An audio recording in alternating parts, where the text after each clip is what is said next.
Good morning guys sa ating mga suking viewers dyan at pasensya na kayo at ngayon na tayo muling nakapag-upload ng ating bagong video, no, dahil sa busy tayo masyado. So ngayong araw guys ay meron tayo ditong isang automatic transmission ng Ford Everest. Ito po ay 5R55S. Ngayon guys ay ipapakita ko sa inyo kung paano magbuo ng ganitong transmission, no. So bali guys ay meron tayong isang video nito kung anong nangyari dito, no, bakit siya na overhaul. So abang-abangan nyo guys sa susunod nating upload dahil ang topic natin ay ganito pa rin, no. Pero medyo shortcut na yon dahil nga ayun ang history kung bakit ito na overhaul, no, at kung ano ang ating pinalitan. Kaya ako'y samahan ninyo sa ating video na ito at sana may matutunan kayo. Kung ito'y inyong tutukan, tapusin hanggang dulo.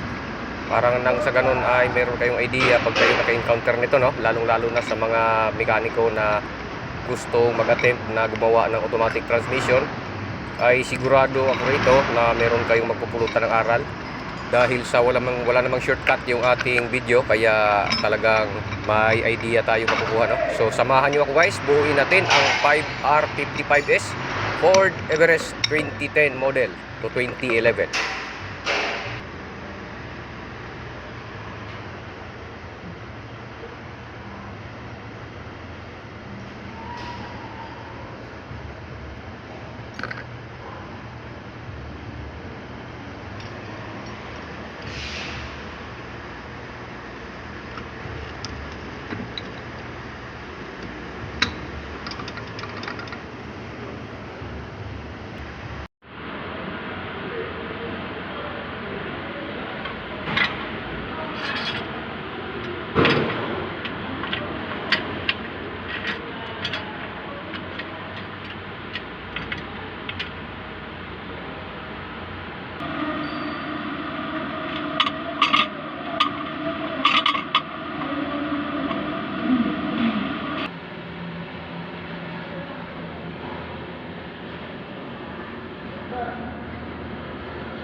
Maglakbay na mag-isa.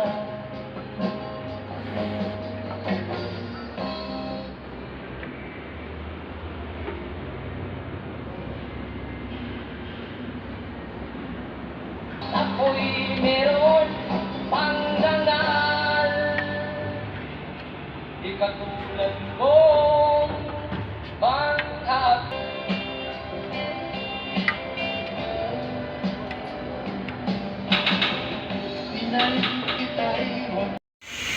So dito guys, no, makalipas lang ang ilang minuto ay tinakluban na natin yung likod. So makikita nyo guys na hindi malinis yung ating housing, no?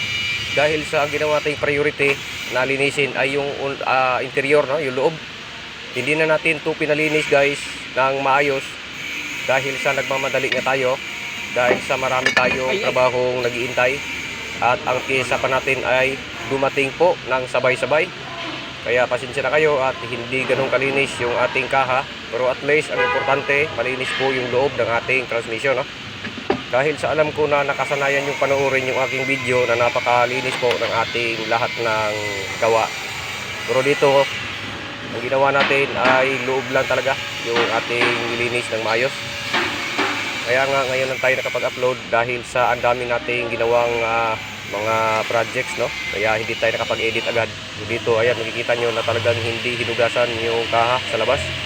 Ang hinugasan lang natin yan guys ay yung looban, no? At saka yung mga laman, yung mga clutch.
At dito guys, ilang percent na lang ay matatapos na po yung ating binubuo na transmission ng Ford Everest.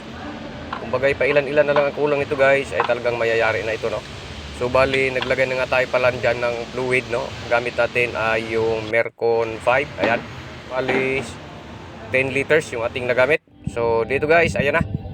So all good. So hanggang dito na lang muna guys ang ating video.